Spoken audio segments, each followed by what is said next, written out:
Thank you all so much. Not only did we brave through the rain and brave through the cold, but we braved through time. And to us, on this spinning rock, it definitely does feel like it is, 10:46 p.m. So I appreciate all of you sticking around this late. We have one more presenter before we call it a night. Could I please get one big round of applause for Miss Bex Hughes from the Hanoi Zine Library. Thank you so much, Bex. So Bex is providing us a presentation called The Influence of Zines on Youth Culture. And with everything, I'll hand the microphone over to you, Bex Hughes! Hi, everybody. So just before I start, I've brought some zines with me from the Hanoi Zine Library, and I'm going to pass them around to some people. I'm also just going to quickly show you, and I've kind of managed to trip myself up by having my arms full. So I've got some here that a few I just picked up over the weekend. I went to Saigon, and they've just released a Saigon art map, which I think fits quite well into the zine idea. There's also two from different artists here. Okay, I'm not going to be able to illustrate them that well. There's a silly one that someone made about Quest a few weeks ago, and then these two are by this really fantastic artist, Lin Rab. So just to give you an idea of some of the zines that are already being made in Vietnam. There's also, I'm going to shamelessly plug something that I'm doing probably at the end of the presentation, if you guys are still around for that, but otherwise I'll just pass these around quickly and you can sort through them as you go. If someone wouldn't mind actually just kind of separating them and passing them around, that would be amazing. Thank you. And I've also just lost my cue cards, so got to grab those.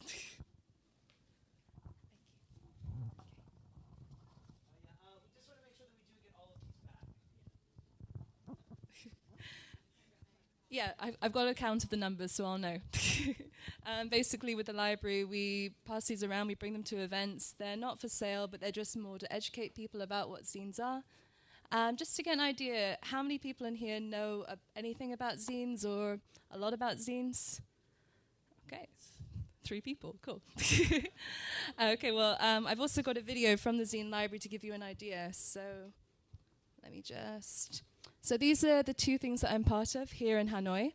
So I started off with the Hanoi Zine Library, which you're having a look at tonight. And then there's Made in Vietnam Zine, and that's an art book that I create here. I work with artists in Hanoi and Saigon, and I try to catalogue their work and pass it around just so people can kind of see what we're doing here, you know. With any artists that maybe don't have as much of a following, it's a way to promote yourself, to be able to share ideas and communicate. We also pass them around to local galleries and businesses. But again, shameless self-plugging later. So a little bit about what a zine is. A zine is a self-published magazine, and it can be printed up to about 500 copies.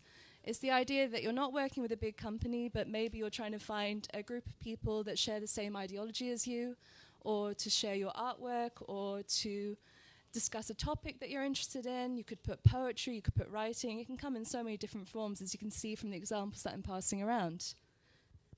And here I've got a video, it's already starting, from Hanoi Zine Library.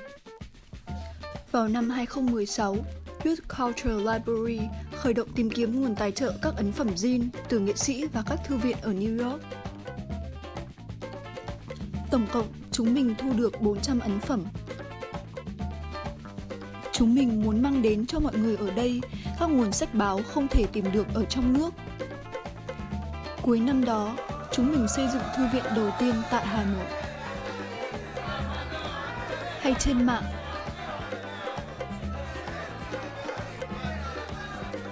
những thứ một trong số chúng ta đủ may mắn để lớn lên cùng. Nếu trong tương lai, Việt Nam đóng một vai trò lớn hơn trong nền văn hóa thế giới, những người sáng tạo ở đây sẽ cần được tiếp cận cùng nguồn tài nguyên nghệ thuật mọi người trên thế giới có thể lấy từ những nơi khác. Tại sao chúng mình khởi động dự án thư viện cùng zine?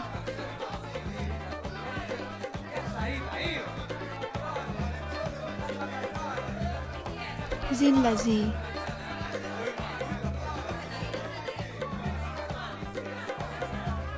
Zine là các ấn phẩm được in với số lượng nhỏ, khoảng 500 bản mỗi ấn phẩm, chi phí thực hiện thấp.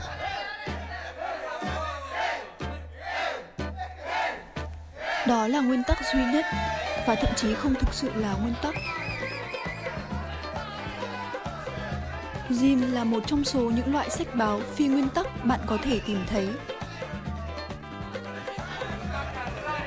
Mọi người làm zine cho cá nhân mình, cộng đồng mình, những anh em phi chính phủ và chị em nữ quyền, mộng mơ của mình và mèo của mình. Khi bạn ngừng làm nghệ thuật vì người khác, bạn nhận ra thật dễ dàng để tập trung vào những thứ mình thực sự để tâm. Và đó là những điều chúng mình quan tâm, để cho mọi người thấy rằng không khó để đem sáng tạo vào đời sống. Để xuất bản và tự hào nói, chính tôi làm. Để cất tiếng của riêng bạn về những điều bạn muốn nói.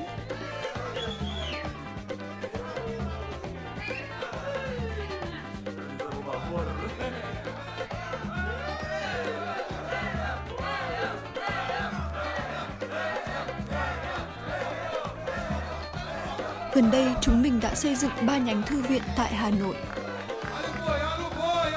Ngân Hà Zine tại gác Cầm Tình Đầu thuộc tổ hợp 60S. Bảo tàng Zine tại Heritage Space. Dàn Zine tại Cà Phê.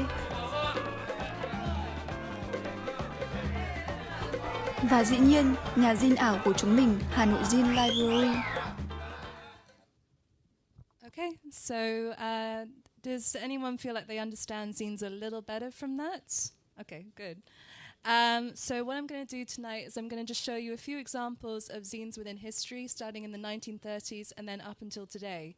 And it's to kind of give you an idea of how zine communities are a really great way to bring young people together. It's a good way to be able to, even if something doesn't exist for yourself, to be able to forge a community and be able to express what you want through this DIY culture. So, I think the video is still playing, I'm not really sure. There we go.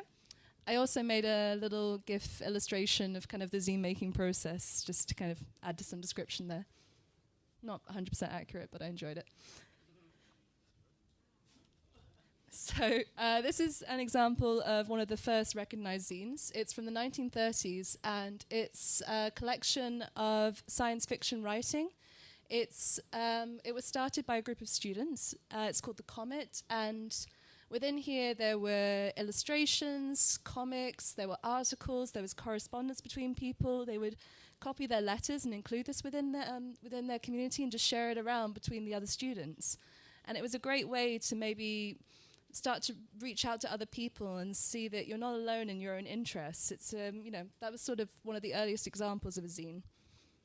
And then if we jump forward, this is one of my particular favorites within zine history. This is called Spokonalia, and it started around the beginning of Star Trek. So it was just a group of fans that started working together to record their interests within Star Trek, and then to start writing fan fiction. And it sort of spread into this whole culture thing. It was amazing that it got to the point where it was so popular that even the characters on the show would use it as a reference point, because there was just so much in-depth knowledge, so much enthusiasm, that they were able to get insights into their own characters based on how people perceived them. And there's a particular thing that I want to share with you, because this is an early example of erotic fan fiction. And there was a particular article within Spokonalia 3 where people were quite shocked about a sex scene between Spock and another character. And there's a really brilliant response that they included within the following zine that I just had to read to you. So just give me 1 second.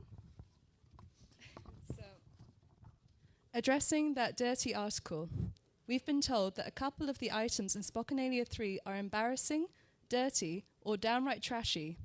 If we've embarrassed you, we are sincerely sorry. The reoccurrence of the theme of sex involving Spock is also unsurprising. We Star Trek femme fans find him attractive and highly masculine. Some of us are articulate, and the result is predictable and even logical. If anyone is seriously concerned, psychiatrists regard such feelings as perfectly normal, if they are non-obsessive, and artistic endeavour as a healthy outlet. Perhaps some of our readers are too accustomed to the tradition in popular literature of the male protagonist being aroused by the presence of the attractive women. When they find that women write it the other way around, they find it strange. We, the editors of Spokonalia, try our best to print only material which we consider well written, interesting to us, and written within our format. We do not choose to limit ourselves by eliminating one effective segment of our submissions. And I thought that was such a fantastic response. You know, when people maybe were shocked by this idea, it's just supporting something, again, bringing a community together. So moving forward from Star Trek, just going about 10, 20 years into the punk era. So again, this is where zines really found their own. This was a big sense of community that was built around it. So around the time when punk started growing popularity, photocopiers were far easier to get hold of, much cheaper as a way of creating zines.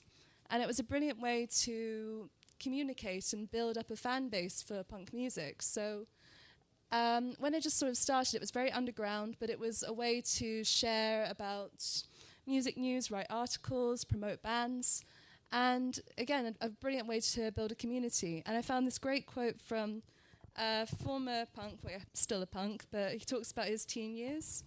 He's now a journalist for The Guardian, and this article he wrote about zines, he refers back to his teen years as a punk. These lone wolves, geeky kids with satchels full of propaganda, made tentative, passionate contact through the mail, and quickly formed alliances. In this way, a new world unfolded. Suddenly, there was someone with whom we could go to gigs, make out, form bands, set up pirate radio stations. Whatever we wanted to do, there was this whole network of kids looking for the action.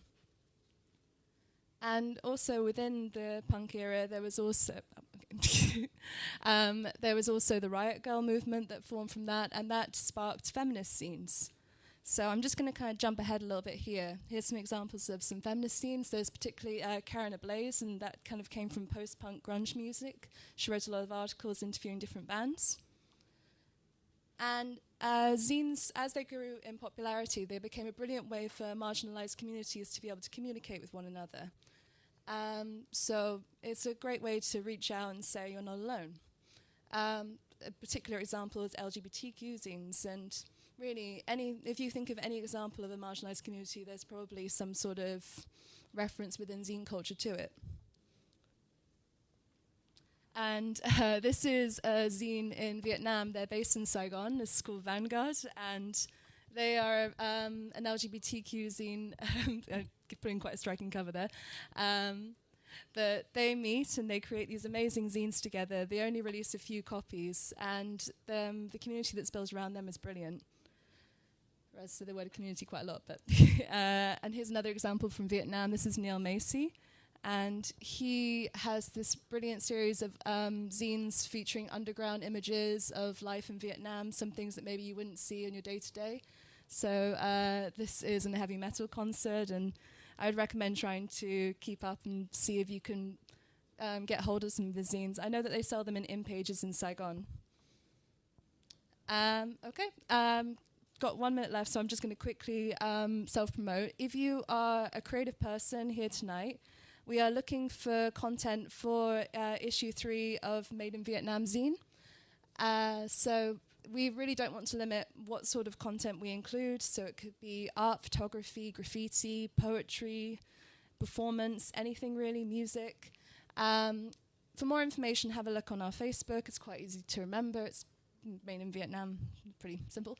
And I've got some copies with me if anyone would like to come see me after this and talk a bit more about it. Thank you.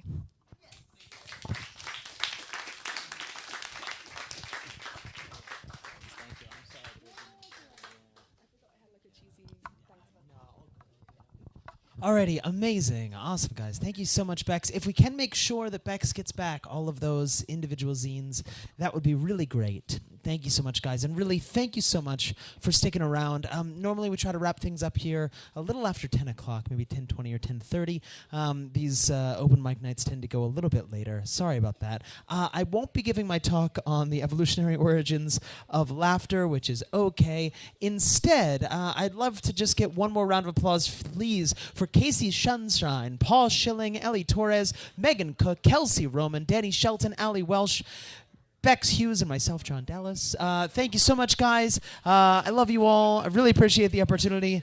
Good night. Thank you.